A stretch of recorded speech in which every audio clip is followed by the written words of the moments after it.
খুব সহজে আজ আপনি ঘরেই বানিয়ে ফেলুন fresh Vietnamese spring Rolle's.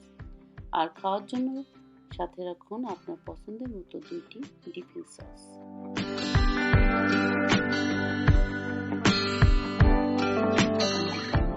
Hello viewer, welcome to my channel. আজকে আমরা তৈরি করতে যাচ্ছি স্প্রিং রোলস। এটি খুবই হেলদি, ক্রিপস, সো ফ্রেশ এবং এটা খুবই সিম্পল টু মেক। প্রথমে আমরা নুডলসটা তৈরি করে নিব। তাই আমাদের দরকার কিছু ভার্মিসেলি রাইস নুডলস অথবা অ্যাঞ্জেল হেয়ার নুডলস। প্যাকেটের গায়ের ইনস্ট্রাকশন বা নিয়মাবলী দেখে এটাকে সেদ্ধ করে নিব। তাই আমি যেটা করেছি, এই পাতিলে কিছু পানি নিয়েছি এবং যখন পানিটা ফুটতে শুরু করেছে তখন নুডলসটা দিয়ে দিয়েছি। এরপর চুলার হিটটা আমি অফ করে দিয়েছি আর নুডলসটা গরম পানির ভেতর রেখে দিয়েছি 7 থেকে 10 মিনিটের মতো।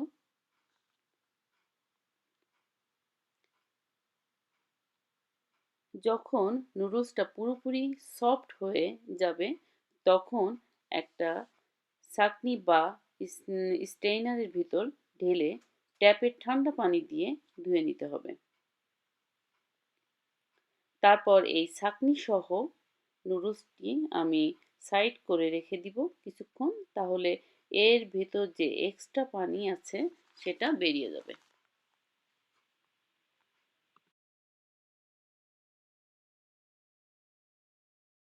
এখানে আমি কিছু খোসা ছাড়ানো চিংড়ি মাছ আগে থেকেই গরম পানিতে 5 মিনিট সেদ্ধ করে ঠান্ডা পানিতে রেখে ধুয়ে নিয়েছি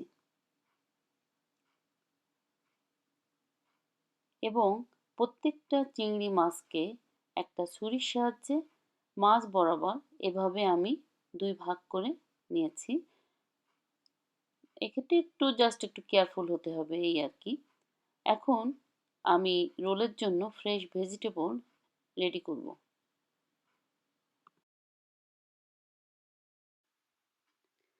এখানে আমি ইংলিশ কিউকাম্বারের অর্ধেক কেটে নিয়েছি।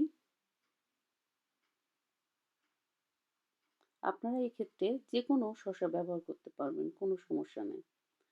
এরপর আমি যেটা করেছি, এই অর্ধেককে আমি আবার মাঝখান থেকে কেটে 2 ভাগ করে নিয়েছি।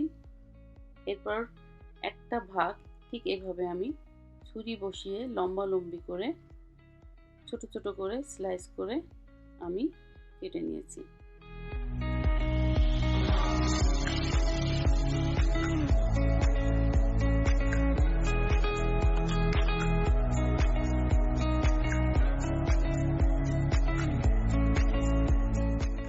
এখন আমি এখানে একটা ছিলে নেওয়া গাজর নিয়েছি, এটাকে আমি এখন গ্রেটার দিয়ে গ্রেট করে নিচ্ছি।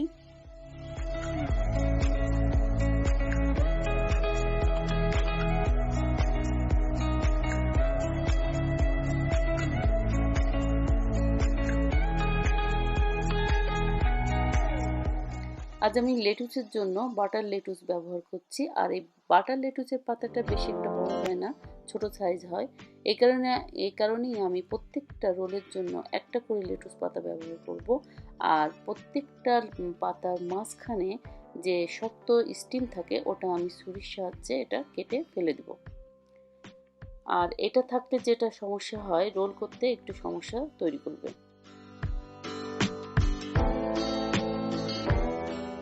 এক্ষেত্রে আপনারা অন্য যে কোনো লেটুস পাতা ব্যবহার করতে পারবেন, তবে যদি পাতার সাইজ যদি একটু বড় হয় সেক্ষেত্রে আপনারা ঠিক এই মাঝখান থেকে এভাবে কেটে আপনারা পাতাকে আপনারা দুইটা পিস করে এক একটা রোলের জন্য ব্যবহার করতে পারবেন, কোনো সমস্যা নাই।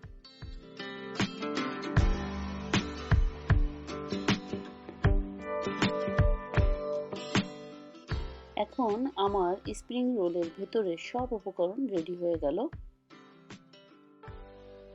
আর এখন এখানে নিয়ে নিয়েছি রোলের জন্য, এখানে নিয়েছি 8.5 ইঞ্চি ডায়ামিটার রাইস পেপার। আর এখানে নিয়েছি একটা রাউন্ড ডিশ। এই ডিশের ভিতর আমি কুসুম কুসুম গরম পানি নিয়েছি। এট এ টাইম একটা রাইস পেপার পানির ভিতর দিয়ে এভাবে ভিজিয়ে উঠিয়ে নিয়ে রোল করতে হবে। ওভার সোক করা যাবে না কোনোভাবেই। এতে করে রোল করতে সমস্যা হবে, সেদিকে কিন্তু খেয়াল রাখতে হবে। আমার এই ডিশের সাইজটা একটু ছোট হয়ে গিয়েছে, আপনারা এর চেয়ে একটু বড় সাইজের ডিশ নিয়ে করলে ভালো হবে।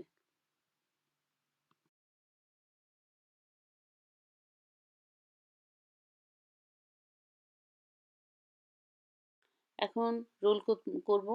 প্রথমে দিতে হবে লেটুস পাতা, তারপর নুডলস, কেটে রাখা শসা,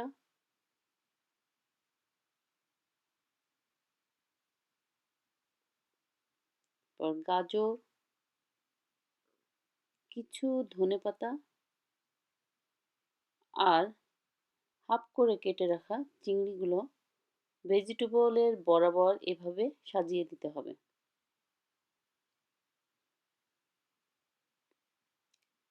এরপর এভাবে র্যাপিং করা শুরু করতে হবে।